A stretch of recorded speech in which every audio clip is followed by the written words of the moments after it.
Your review, you're going to react to how Jay-Z ruined LL Cool J's career. Two of the biggest rappers to emerge out of New York and influential figures within the world of Yup.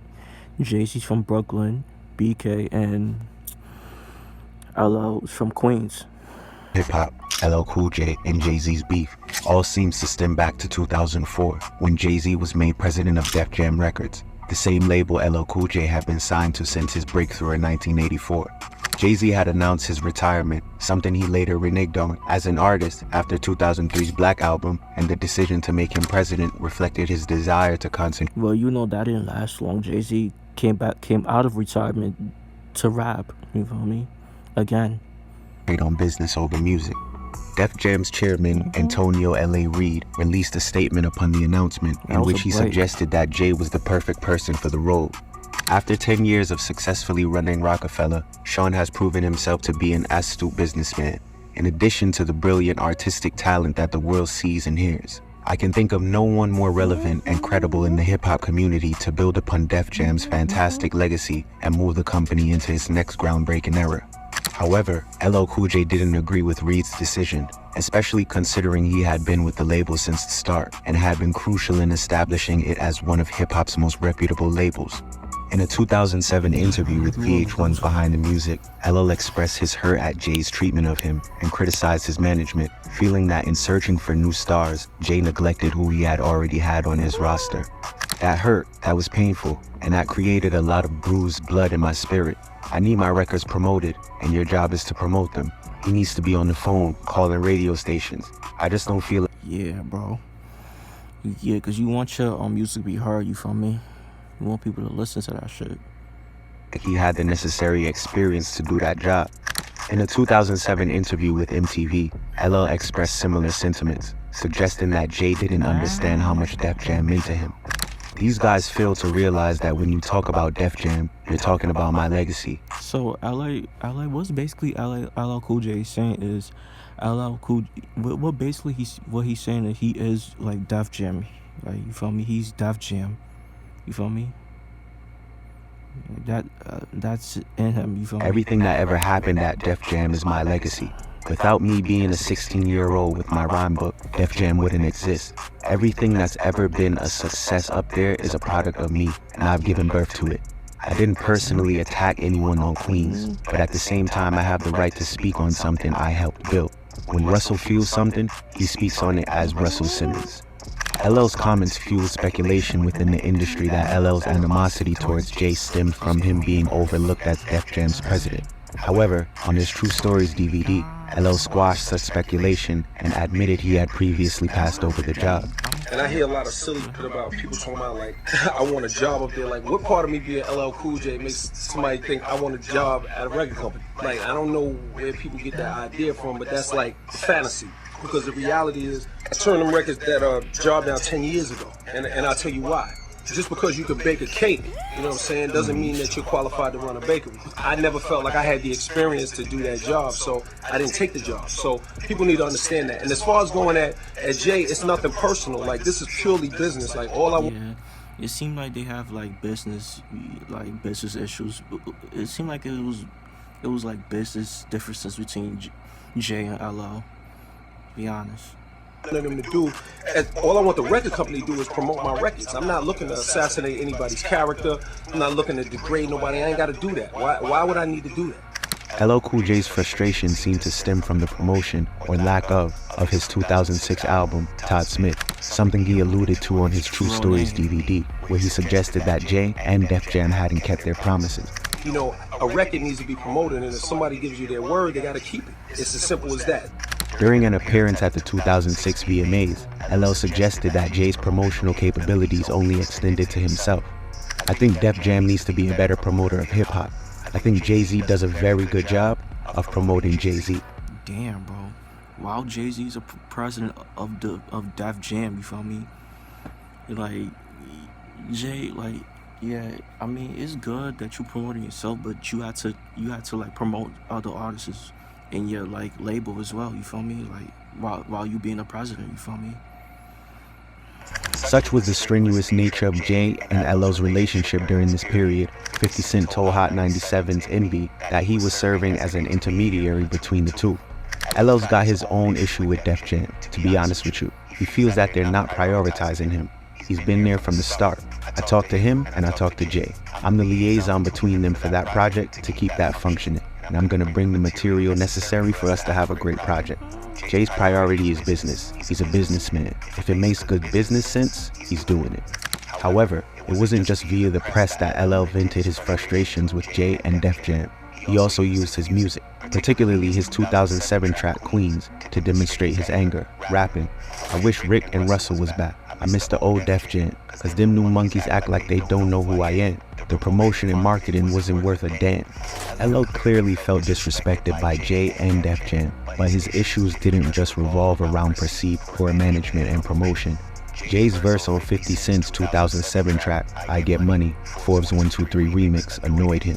Specifically, the part where Jay rapped, "I'm all ready to go, next stop is the Billy."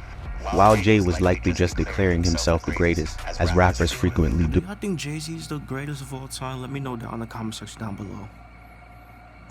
LL seemed to perceive it as a disrespectful nod to his 2000 album, Go. In an interview with Block TV, LL suggested instead of doing the verse, Jay's priority should have been elsewhere. "I'm happy that this moment has come to this. It's about to get real funny. I don't even know why you did that to yourself. Instead of doing that verse, you should have been doing your job." However, Jay responded during a listening party for his album, American Gangster, declared LL a legend, and stated that the issue was one-sided. "He's upset, not me. If you want to work it out, I'm more than willing to do that." Curiously, despite the pair's fallout, their relationship stretches back all the way to high school, with LL Damn, high school, bro, when it was young. Cool J recalling in an interview with Big Boy's Neighborhood how he may have laughed at a young Jay rapping, humorously suggesting that it was why he wasn't invited to Rockefeller's annual brunch party. "I laughed at you, so now I can't have no brunch?" LL certainly doesn't paint it as a serious incident, and it didn't appear to be a source of tension between the pair, as he told Fat Joe in a 2020 interview. You know, people have misunderstandings, and when we were young, super young, from what I understand, maybe there was a contest or something, and he rapped, and I laughed at him or something. But we little kids. He's probably a year younger than me, maybe a year and a half. Okay, so if I'm 16 or 17 and he's 15 or 16, just think about us. Think about a contest happening, and think about him saying something to me, giggling or laughing, and then maybe his uncle. I have no malice. I'm like, it's all love for me. Like, and I mean that sincerely. Like, I don't have no type of ill feelings, no type of weird vibes. Like, I wish everybody success. I want to see everybody succeed, Joe. So it's a little tricky and dicey because so many people put a lot of things on it. But I ain't got no problem with him at all. In 2009, former entertainment lawyer turned author Reggie Assay recounted in his blog Combat Jack with Today's Mathematics that Jay and LL regularly used to have rap battles before Jay landed a record deal, with the rap battles orchestrated by Damon Dash and DJ Clark Kent. Assay suggested that the pair's confrontations may have caused some simmering tensions.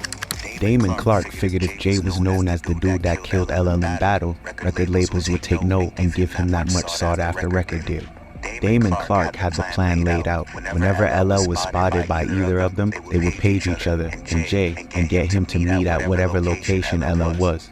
This went on a couple of times. Once contacted, Jay would roll up to the club, bar, or whatever venue and lay in the cut, waiting for his opportunity to attack LL in battle. Dame would polywith, then taunt LL about how Jay was nicer than him, was ready to take his spot even. LL's ego would result in him agreeing to go head-to-head against the young and then unknown challenger. Dame and Clark would end up in my office the following day, laughing about how Jay lit that ass up every time too. It was a bit sour too, cause after each battle, LL would kill the vibe, crush Jay's high by flinging the "yo, my next record is dropping next month, when's yours coming out against Scrap?" line at him. Jay, Dame, and Clark didn't like that bit. Not one bit. I'm betting those battles are the reason LL is still kinda aggy towards Jay. However, Jay and LL used to battle and shit? Dang. Into Dougie Diamond's TV, Wondering who won that battle. Sauce Money, who worked heavily with Jay at the beginning of his career, disputed Assay's claims, stating that it was him who initiated the rap battles. I heard his interview with Combat Jack, and Yeah, it was me that initiated it. However, Jay seemed to have a high level of respect for LL, regardless of their showdowns. In 2004, he covered LL's I Need Love as part of his documentary concert, Fade to Black. In 2021, the pair were inducted into the Rock and Roll Hall of Fame together, with Jay-Z describing his fellow inductee as a hero. Jay's comments, alongside several photos of the pair chatting and laughing at the ceremony, suggested that the pair's feud was over, and there was no hard Yo, feeling. how y'all feel about Jay-Z's dreadlocks, you feel me? How y'all feel about his dreadlocks, you know? However, in August 2023, during a performance in Houston as part of I'm not gonna lie, Jay-Z's dreadlocks is so ugly. I'm not gonna lie, his dreads is ugly, dumb ugly. his Force tour, LL made some comments to the audience that were interpreted as a dig at Jay. Let me shout it out to all you rappers trying to play Mystery Man. Stop fucking up your legacy. Get on this goddamn stage, man. Considering Jay's lack of musical output in recent years and the pair's fractured history, LL's comments could conceivably have been aimed at Jay. However, Twitter user @EricEnigma, who had been present at the show, tweeted that LL's comments definitely weren't aimed at Jay. I was literally at this show. He and Questlove had just finished performing Houdini's Freaks Come Out at Night and was saying he had tried to get Jalil from the group to come on the tour, but he declined. That's who he's referring to here. Anything for engagement though, right? So while LL and Jay's history means that they are never likely to be best friends, enough time has passed since the pair's time together at Def Jam for wounds to heal, and a mutual respect has seemingly allowed them to squash their beef. Okay, that's the vid. So yeah, bro, let me know what y'all think about this situation, you know, involving LL and Jay. To be honest with you, I don't think Jay-Z killed LL Cool J's career, you feel me? LL, after that, was still doing his thing. He had a show that he was hosting, like, lip syncing challenge, and he was the host of that show, you feel me? So yeah, I don't think Jay-Z killed LL's career, but like, did they need to promote his songs a little bit better? Yes, but like, I don't think he killed his career, you know. And plus, like, yeah, bro, like, damn that, what I'm gonna say, but yeah, bro. Besides, who y'all think is a better artist, Jay or LL Cool J? Let me know. Make sure you guys like, comment, subscribe. Y'all know the vibes. Really checking how you are.